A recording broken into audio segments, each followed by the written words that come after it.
Hello and welcome to another weekly update summary for Rust. This is that German guy and we're brought to you by Rustafied. Today we've got something pretty exciting for you. We've got Ziplines coming into the game, and before it had merged onto Auxiliary Branch where you can test it right now, we didn't quite know exactly how it was going to work, and it looks like the power part of it is that they are literally connected to the power lines that exist in the game.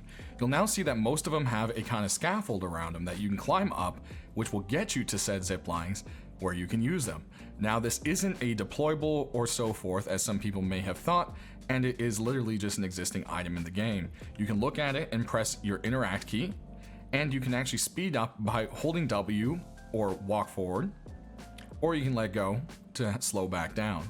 As you'll see, they won't always connect to the top of another tower, and you may have to climb up it from the bottom here.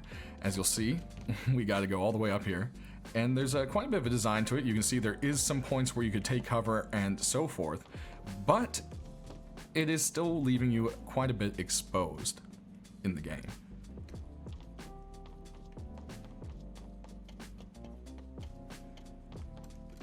As you can see, there's multiple ladders you'll have to take, and usually a little area that you have to crouch under.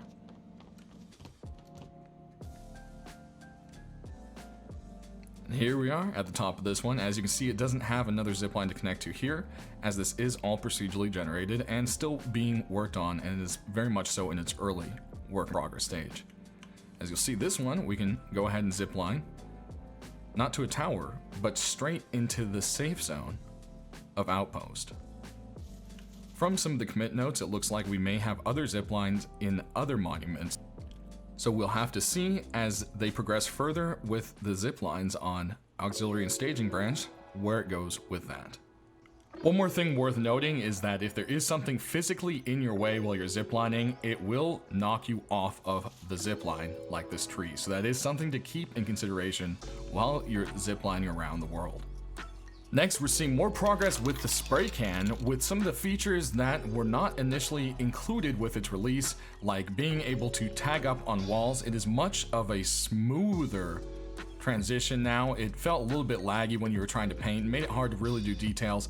As you can see, it's very smooth with your movement. Now, of course, it doesn't last for whole long right now, and that is something that could change in the future. It also looks like they have re-enabled decals as well, with, of course, just this generic decal that was there for testing previously. We'll just have to wait and see which additional features make it onto the final version as they continue to work on it. Additional changes are being made to the magnetic crane. The crane should now have a blue indicator light coming that will help you know when you're within 10 degrees of facing straight forward, and it should light up in the cabin for you. As well as holding the crouch key should reset the magnet crane to its 0 position. And some fixes including things for the modular cars glitching out.